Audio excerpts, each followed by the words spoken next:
Welcome back to another episode of Searching for MacGuffin with your hosts, George, Gabe. and we're in the room once again. We're back, baby. I like that we're constantly saying we're back. This time we didn't even go anywhere. Because it's literally just, yeah, so new changes. We're not going to be in the same room anymore, and then we're back. Hey, it's the holiday season, so we actually get to do this in person, live and in person, live with each other, but not live with you people over there. Not yet, anyways. Who needs consistency? You got to keep you on your toes. That's right. Life's about diversity. The spice of life is variety. And you know what brings more variety than anything else? Sugar. Yeah, that's true. Sugar and spice. Oh, sugar and spice. That reminds me. You love Batman and Robin, don't you? You love that movie? Love is a strong word. Now, I think you were, when we were planning just moments ago, you were going on and on about how Love is a strong word. you said it was the epitome of everything that Batman represents distilled into one central feature film. Those were your words exactly. That's exactly what you talk like. The internet is forever. Okay. So we're here to talk about, week 3 of our ongoing Caped Crusader series. Not the show, but the character of Batman. I didn't say the man, the myth, the legend this time. Oh, there. I just Got him. All right.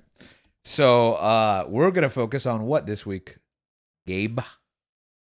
The Bat Foes. Oh, that is not what you titled the episode in our planning sheet, but we'll get there eventually. okay. But Batman's Rogues Gallery is the villains. Yes, the villains, the Rogues Gallery. I wonder what Dan will call this episode since he just keeps swapping the titles of the episodes on us. I won't say what it is. We'll let him decide later. Why is it that Batman's Rogues Gallery is such an important part of the Batman mythos? Why discuss in detail, for those that don't know, the Rogues Gallery, the rogues, the villains that Batman faces throughout his adventures now for decades now? I think he just has such a strong lineup of villains. They work out. And yeah, they're fit. And I think that's what makes Batman such a great character as well. Because I think we love Batman the character, but I think we love him because we see him through the adversity that he faces with it, which is with a lot of these characters. I popped into ChatGPT. I was like, give me the rogues, like Batman's Rogues Gallery, and he just it just gives me 25 villains that I'm like. Did you say he gives you 25? Your ChatGPT's mail? Oh, okay. Not yet.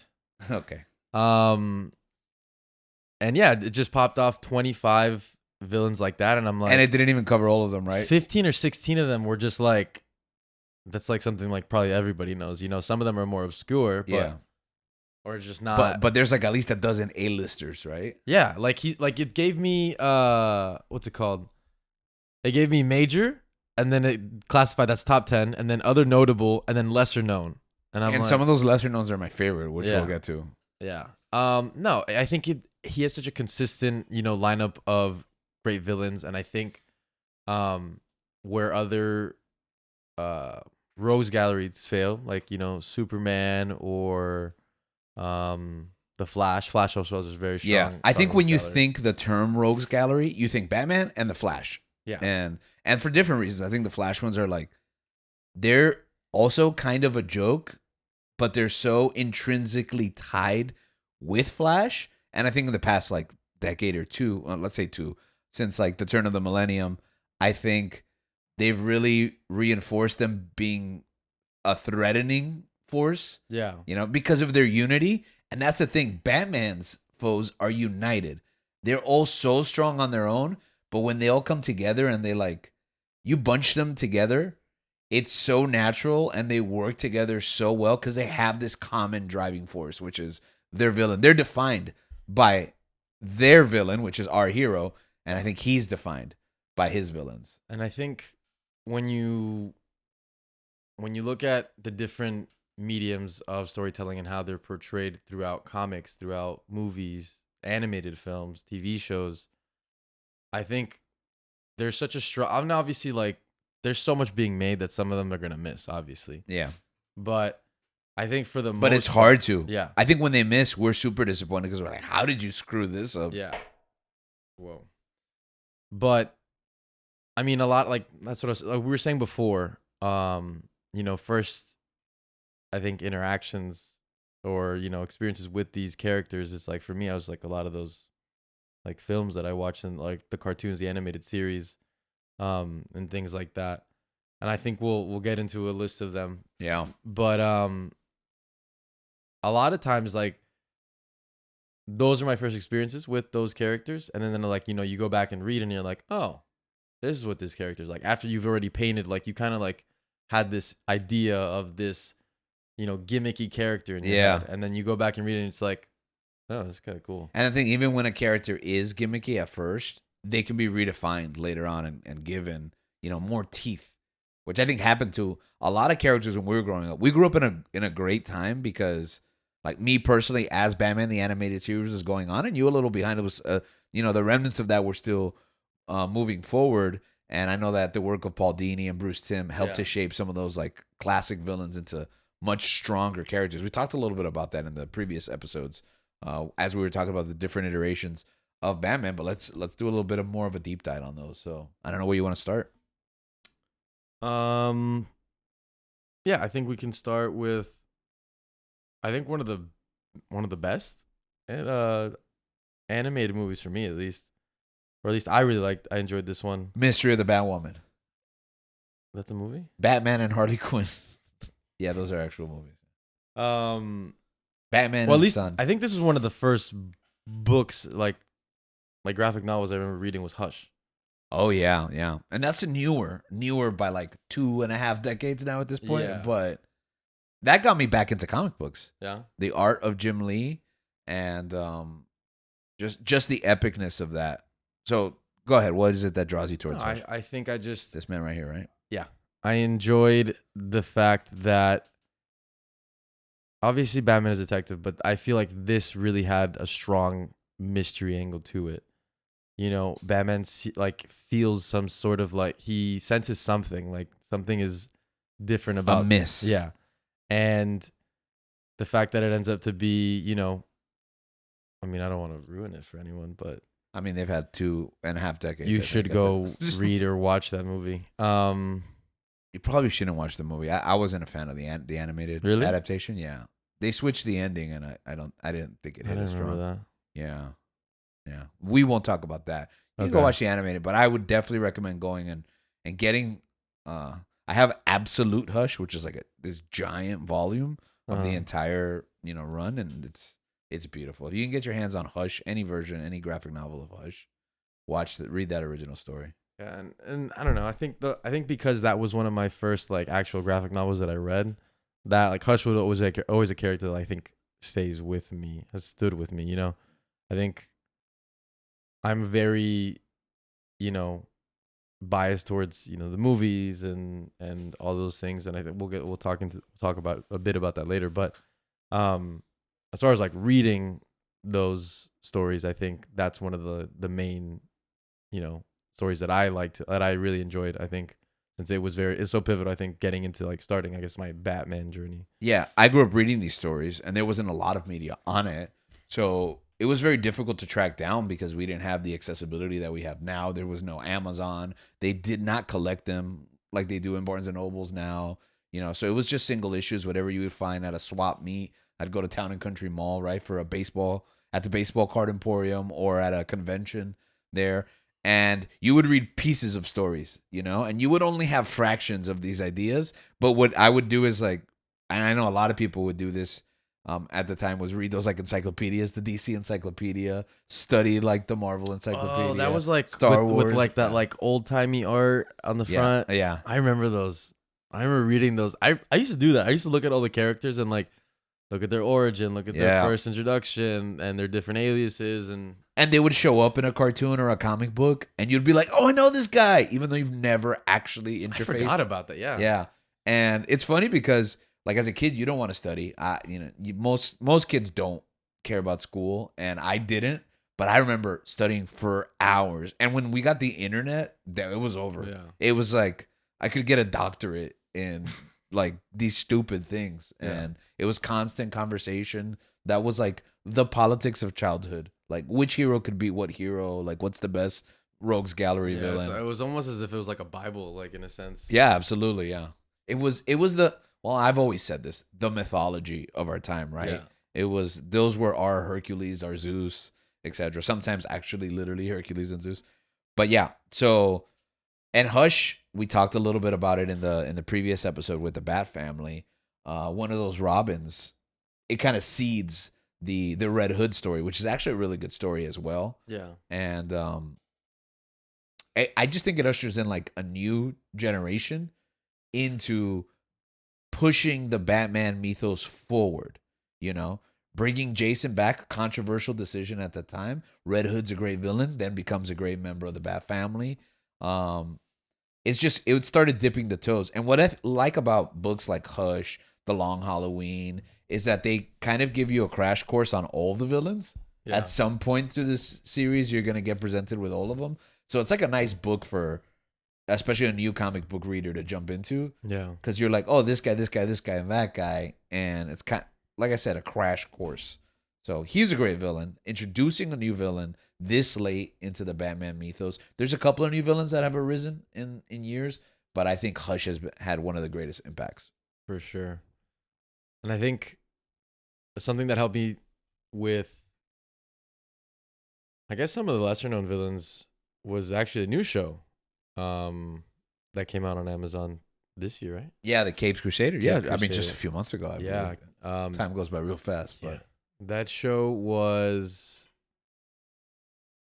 it's like the closest thing I think we got to the Batman the Animated Series. I agree. Bruce Timm came back, and Bruce Timm has come back to Batman a couple of times to mixed results. Yeah. They were talking off the air about Batman and Harley Quinn. Not a fan of that film. He came back for Bruce Timm can be a freak. the Let's just Killing say Joke. that. The Killing Joke, which like part of it is really good, and part of it is Yeah, he added something, and then it's like my jaw dropped. I was like, "What is like?" I was like, you know, it's like when you sense tension between two characters, but it's like this shouldn't be happening, and Yeah. but then it's like, am I crazy? Okay, just Is for it- the record, the only reason those two characters, we're talking about Batgirl and Batman, have tension is because Bruce Timm has been obsessed with this. He seeded it, and he seeded it in that other movie. That's okay, Mystery of the Batwoman.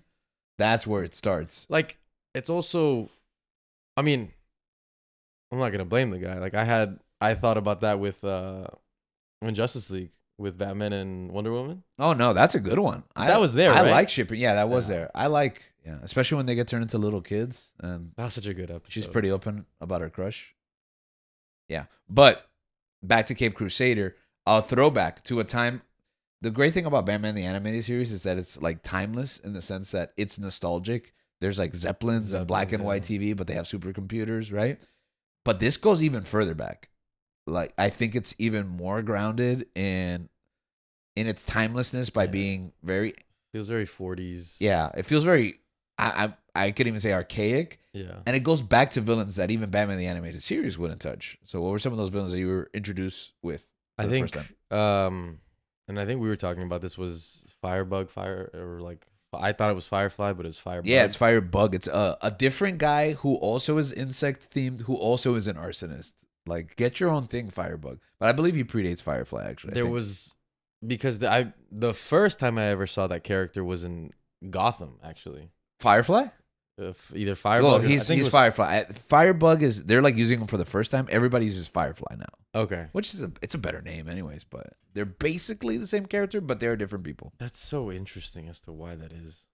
I just think that Firebug was like a lame name. So what happens is usually generationally, these rogues, like some writer comes and he's like, oh, remember that character that I used to read about when I was a kid? Yeah. But they're like, oh, let me make a new origin for it. And instead of messing with the mythos, even though you can in DC because they reboot their mythos like every 10 years, they'll create a new version of that character. And sometimes they'll change the name because, like, let's be honest, Firefly sounds cooler than Firebug. Yeah. So Firebug was one of those characters that I was like, oh, but that episode was very good, man. In Gotham? No, Oh, I was like, you said you were introduced to him in no, Gotham. in Kid Crusader. There was a good episode of Gotham. I will say that about Gotham. Gotham was pulling people out of the woodwork with the Rogues Gallery, Yeah. with the villains.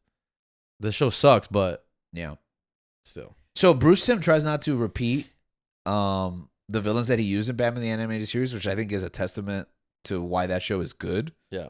Caped Crusader specifically, by not retreading. And when he does characters that he's done, he kind of switches them. Like he gender bends Oswald Cobblepot to Oswalda to mixed results depending on how you feel about that. I didn't care. Yeah, but Harley gets a new origin devoid of any relationship with the Joker. So some of these things that he kind of shaped, he goes the other way. But he also tries to do, apparently he had a Firebug story in him. He already used Firefly in the animated series, so I guess he's going even further back for a more old school. I remember Firefly in the Arkham games. You remember? Yeah. So I think that was the most recent like major impact that character's had. What are the characters? Clayface, but the Basil Carlo Clayface. That's another example of that. He goes Basil Carlo instead of Matt Hagen. It's not supernatural. It's the makeup. I love this version of Clayface. Yeah. This is my Clayface, which is ridiculous because it probably predates me like 50 years. But I love this grounded take. And I heard a rumor that what's the new Batman director? Yeah, what's the new Matt Reeves? Matt Reeves has flirted with including this character in these movies. I don't know if that'll still happen. Matt Reeves based. Yeah. I don't know if that'll still happen because these things change as you develop the scripts, and also because Bruce Timm literally just used them. Yeah. But I think that'd be cool because I like this imposter. I think like the villains that they picked for this show were very they fit into the time period, and I think that was another strength to it. I think that's the strength about Batman villains in general. It's just like you can put them anywhere. Yeah, you can. Work. Oh, speaking of that, Onomatopoeia is a new character. Again, early 2000s, so relatively new in the Batman mythos. Mm-hmm. Kevin Smith created him for the Green Arrow book and then brought him into the Batman mythos for the Whitening Gyre, which is a really good book that I recommend, also written by Kevin Smith. At least I thought so at the time. I think the Kevin Smith books are still good. I appreciated them in their time. But Onomatopoeia is a character that hasn't really been adapted, so to take that newer character and stick him in this time period, for those that don't know, Onomatopoeia is a character that he doesn't verbally speak, he just makes word sounds. So if he shoots a gun, he'll say blam. He's unable to sneak up on Batman because as he tiptoes towards him, he'll go patter patter patter patter patter patter patter. So he usually ends up getting punched in the face or he's ready to duck that first swing. So it's a really kooky character. I love Onomatopoeia. No, I really enjoyed that show, and I am excited for another season if they do it. Did you enjoy it as much as that first movie, Batman and Robin? Your favorite Batman interpretation? One day, this idea will die. That movie introduced you to I think a trilogy of characters. Well, there's also Batman Forever, right, which is kind of tied into itself. So that was your first introduction to the Riddler, Two-Face, his girlfriend's Sugar and Spice, which you had no memory of existing. I do not need to watch that movie again. I remember Tommy Lee Jones as Two-Face. I remember Jim Carrey as the Riddler. But you don't remember Drew Barrymore walking around in lingerie? I didn't know they were actual characters. Like, I thought they were just background. Like, I didn't know they were villains. Yeah, well, I think they might be original concepts for the movie that trickled into the comic books later. Gotcha. Yeah, I think that is their origin, if I'm not mistaken. At least I hadn't heard about it. I was 10 years old when that movie came out, so I wasn't really worried about it. I wasn't even born. Yeah. Is that true? I was born the next year. Oh, so while I was experiencing confusing emotional and biological changes, thanks to Debbie Mazar and Drew Barrymore as Sugar and Spice, you weren't even a fetus yet. Nope. No. So that's Two-Face, Riddler, and then in the next movie, Poison Ivy, Mr. Freeze, Bane. Poison Ivy was the one that got me. But no, Mr. Freeze, Arnold, just iconic. I think it's like you just when I think of Mr. Freeze, I do think of. Wait, why am I agreeing to this? No, this is terrible. I think of Arnold. It's terrible, but it's like you. I guess maybe it's not. Yeah, What word? Infamous? Infamous. But Notorious? I think we talked about this in the past couple of episodes. How like you grow to love the things that you hate. In a sense, you appreciate them. Yeah, like Because- the extremely cheesy one-liners that I'm just gonna repeat when I'm freezing. Yeah. Like I touched down in New York or something, and it's freezing cold tundra, and I'm just reciting Arnold lines. Welcome to the Ice Age. That was pretty good. Oh, thank you. I thought this was a gross misrepresentation of Bane, though, and I remember as a child being super offended because I was such a Bane mark. I just thought Bane was just a dude on steroids that just didn't talk. Yeah, that's not who Bane is. Bane is a And then I go back and I'm like, methodical, Machiavellian. yeah, the guy's smart and he speaks. He's just I just felt like he was just like he didn't feel like an actual like main villain. Yeah, he didn't have a character. Well, he was. He was Poison. He wasn't. just He the was brawn. Poison Ivy's sidekick. The muscle. Yeah, the muscle, and which some people criticize actually Christopher Nolan for kind of reducing Bane as also a henchman.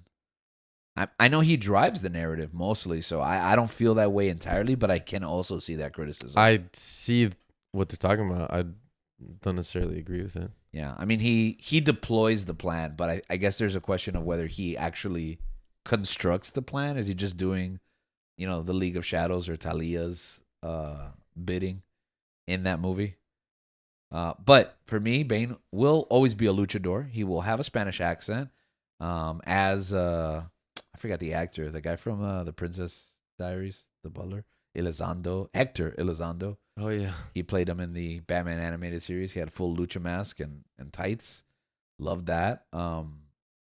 He is played by a professional wrestler actually in Batman and Robin. Jeep Swenson, I believe is his name. He was in WCW, but he doesn't say anything. And then we get the Tom Hardy iteration, which I appreciate the Tom Hardy iteration for performance, but I'm also not a fan of the gas mask thing. I don't know how you feel about that.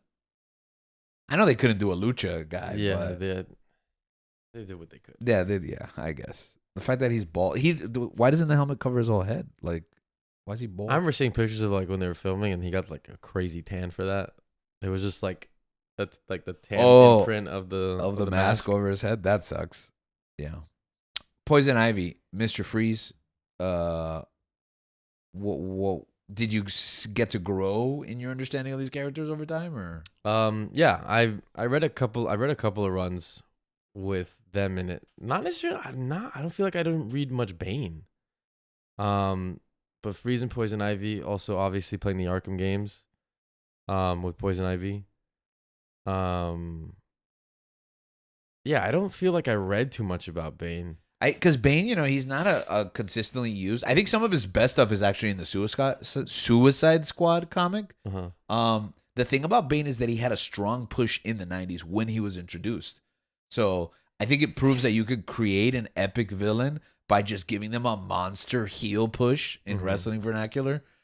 Because right out of the door he comes, he breaks Batman's back, then's Nightfall. And everyone knows some version of Nightfall now, right? Yeah. Batman gets his back broken and there needs to be a new Batman, or in the movies just like a waiting period where there's no Batman.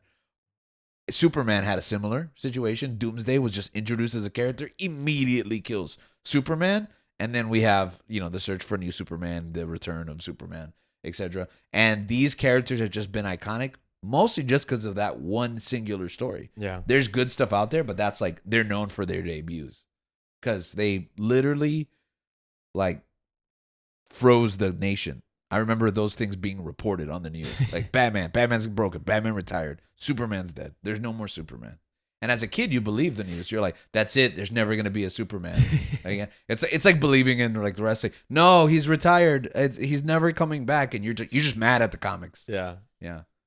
That must have been the closest thing I remember to like that was when they killed Cap. Yeah, I was going to say. Like I remember the news was reporting that they killed Captain America and everyone was like, ah. Yeah. I haven't read a Captain America comic in 20 years, but I'm so mad. I was just like, why is this on the news? I was mad actually when it happened. I was like, I felt like an actual person died. Yeah. And I remember being upset. And I was like, you know what? I'm going to go back and I'm going to read. I hadn't read Winter Soldier, so I read 1 through 25 leading up to that death. And I was like, oh, this makes sense. This has been leading to this. Yeah. Yeah, it was very well done. At the time, by 90 standards, I think the Nightfall, Breaking of the Bat. We mentioned the League of Shadows, jumping around a little bit. Talia, Ra's al Ghul, which you probably can't see because it's so small, but I shaved my beard to be. It's growing in white, so I have this Ra's al Ghul thing going on. I see it. Okay. I Hopefully our appreciate audience- the commitment. Yeah, that's the If you're level of listening, commitment. if you're listening, stop. Yeah. Go to YouTube. Yeah, just believe that I have Ra's al Ghul's beard shaved into such an iconic Just image. picture Liam Neeson's head on That's right. George's body. He has AIDS. Talia al Ghul. I think I mentioned to you when we were talking about Damian Wayne, the son of Batman. I told you that the book that he debuts in is called Son of the Demon. Actually, Son of a Demon is an older book that Grant Morrison got the ideas from. So it's not canon. The run that you need to read that introduces Damian is called Batman and Son. So it's heavily inspired by Son of the Demon, but now he's all grown up. And his history isn't the same history as Son of the Demon, but Batman and Son. So if anyone hasn't read Batman and Son, Talia, Damian, Ra's al Ghul. Talia. Is it weird that I always, as a kid, shipped Talia and Batman together? Like, I wanted them to figure it out. I mean, I only wanted. Well, I've warmed up to Catwoman. Yeah, you warmed up to Catwoman? But I don't know why I always wanted Who? Batman and Wonder Woman.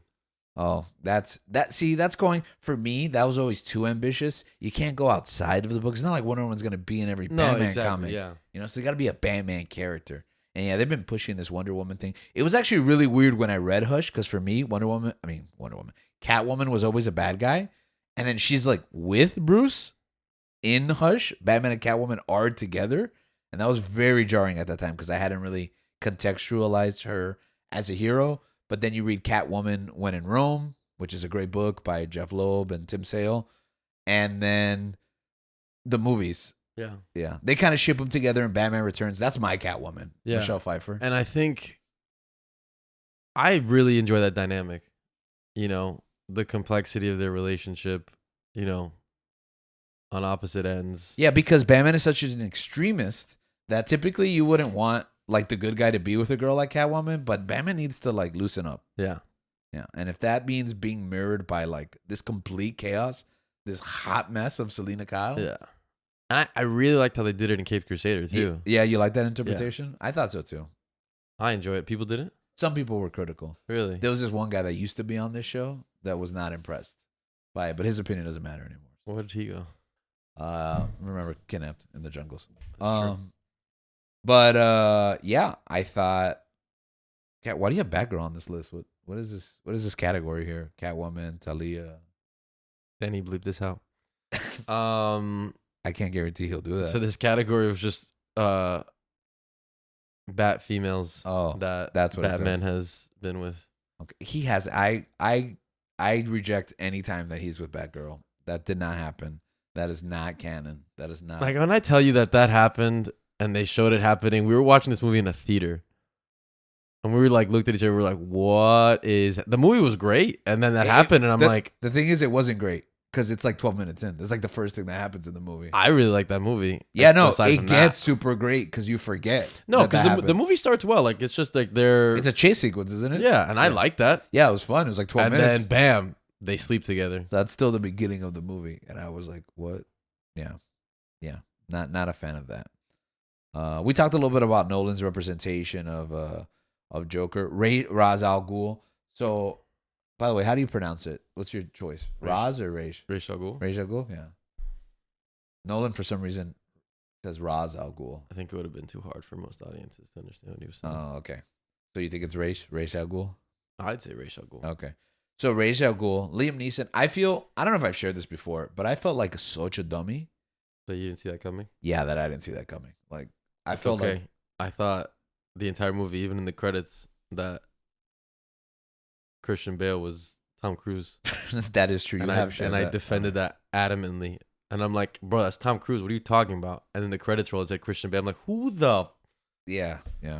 But it was definitely not Tom Cruise. It was Christian Bale. And Liam Neeson was, in fact, not Ducard. He was Ra's al Ghul. A twist that I should have seen coming. And I wanted to turn in my Batman card. at that time. Like I know. But didn't you nothing. feel like, oh my god, a twist? Yeah, a twist that I didn't expect. Yeah, yeah. And also, I don't know if I'm remembering this wrong, but I remember the Batman Begins script being leaked online like a year in advance. Really? Yeah, and I didn't read it because I didn't want the movie spoiled, but I did skim it, and I think I might have spoiled that for myself and then forgotten about it over the course of a year. So not only should I have seen it coming, I think I literally knew that it happened and then just forgot all about it. Everything works for a reason. But Liam Neeson, a great Roz. We talked about Bane. We talked about not Scarecrow. Scarecrow's a great villain. Jonathan Crane. Scarecrow is a really great. Yeah. He does. Bruce Timm does a great job in Batman the Animated Series, but I think in the Arkham games, he takes a level of terror sure. that those are the best levels in my opinion. For sure. And at least in the first one in Arkham Asylum. But then, Cillian Murphy plays him in the Dark Knight trilogy, which I know you're very fond of. Yeah. I mean, it's Cillian Murphy. Like, I know that Cillian Murphy actually was being tested to be Bruce. That's right. They have an audition tape out there somewhere. Yeah. Have you seen the footage? I think I have. They have him in, like in the cowl and the suit. I mean, everything happened the way it was supposed to happen, but I think even still, like including him was a major plus. I think the whole plot in that first one, I thought it was great. I thought that because I remember Cillian Murphy has an like just a very subtle, but like I don't know how to say it. He has this look about him. Yeah. That it's like I know what you're trying. It's like a death stare, man. It's like it's just he has a look about him that it's like calming but also unsettling at the same time. It is ordinary, but like also devoid of I don't know. He like almost a sociopath. Like this guy's either just a normal dude or he's a sociopath. Yeah, and you can't really tell. And I mean, he's done great in all his roles, and I mean, love that he got an Oscar for best actor last year. This year. No, that was last year. Yeah, I mean, it happened. This year. Yeah, it happened this year. Yeah, that's true. But no, I think that he did a fantastic job, especially when they like inhale the toxin, and that thing gave me nightmares. Yeah, the nightmare fuel. The Batman, like the bat, what he's seeing when he gets exposed to it. Yeah, and Batman's like a demon. That thing was creepy, but I also like how he's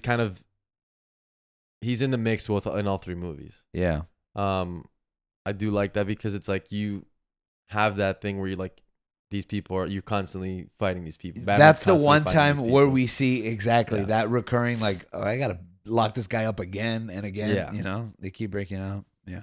And also his judgment scene in the third one. Yeah. Rises. It harkens back to the trial of Batman from Batman the Animated Series, which I love. And the comic book that's based off as well.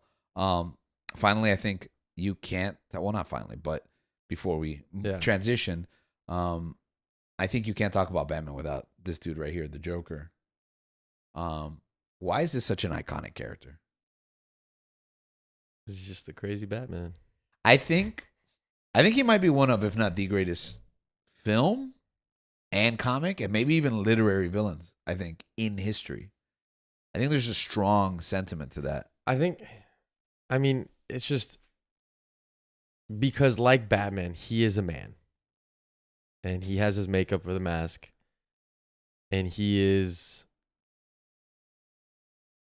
conniving and just evil, but also has this care. Because like you think about it, it's like you're walking down the street and, you know, would you rather fight like the crazy person or the big buff dude? Like I'm not dealing with the crazy person, right? Because you can't logic. He's unpredictable. Yeah. Like it doesn't make sense to you. Like you can't rationalize with. And that's true fear. It's like if I can't understand you, if I don't know what you are, then it's like that's scary to me. Yeah. Like you never know what he's gonna do, and I think that he does. It's not like he has special powers. It's not like he can fly. It's not like he shoots, laser beams or has, horns growing out of him. He's just a man as well. Yeah. His special power is disorder. It's chaos. Yeah. And the fact that he is as equally vulnerable, I think, as the rest of us, but also manages to cause so much mayhem, Yeah. and he's just insane. And I think the iterations that we've seen of him, Heath Ledger, fantastic. I can't even say Joaquin Phoenix anymore because he's not even really Yeah, he's the not the Joker, Joker. Well, if apparently. we ignore the second movie and just Well, I've never seen it, so Yeah. But in comics, he does. It's like with what he does to Barbara in the Killing Joke. Yeah. You know, and it's just what he kills. What's his face? Robin, Jason. And I think that there's just something so eerie about him that I can't ever shake. It's something just so creepy and just unnerving, where it's just like Batman. That's Batman's match.